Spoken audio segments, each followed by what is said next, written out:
नमस्कार शेतकरी मित्रांनो, कर्जमाफीच्या प्रतीक्षेत असलेल्या शेतकऱ्यांसाठी याचबरोबर 2017 मध्ये कर्जमाफी होऊनही कर्जमाफीचा लाभ न मिळालेल्या शेतकऱ्यांसाठी काही महत्त्वाचे अपडेट, याचबरोबर कर्जमाफीच्या संदर्भातील नवीन अपडेट आजच्या व्हिडिओच्या माध्यमातून जाणून घेण्याचा प्रयत्न करणार आहोत। मित्रांनो, आज 22 जून 2026 पासून राज्याचे पावसाळी अधिवेशन सुरू झालेले आहे आणि याच पावसाळी अधिवेशनामध्ये शासनाच्या माध्यमातून विविध विभागाच्या पुरवणी मागण्या सादर करण्यात आलेल्या आहेत।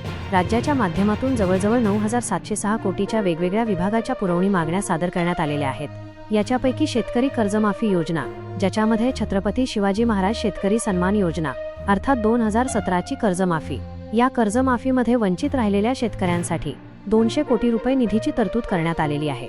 मित्रांनो, यापूर्वी सुद्धा आपण पाहिलं होतं की जे काही अर्थसंकल्पीय अधिवेशन झालं होतं याच्यामध्ये 500 कोटी रुपयांची तरतूद करण्यात आली होती आणि त्याचा लाभ 8 जिल्ह्यातील शेतकऱ्यांना करण्यात आलेला आहे। आता उर्वरित आणखीनही 200 कोटी रुपयाची तरतूद या आत्ताच्या पुरवणी मागण्यांद्वारे करण्यात आलेली आहे। एकंदरीत 5,000 कोटी रुपयांपेक्षा जास्त निधी आवश्यक आहे, त्याच्यापैकी हा थोडा निधी आता वितरित केला जातोय।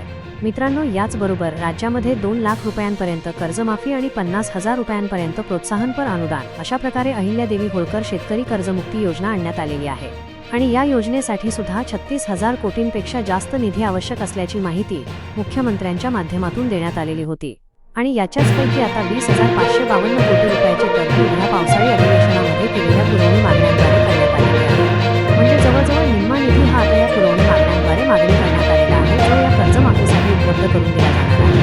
तर हे दोन्ही निधी आता या शेतकऱ्यांच्या कर्जमाफीसाठी वापरले जाणार आहे।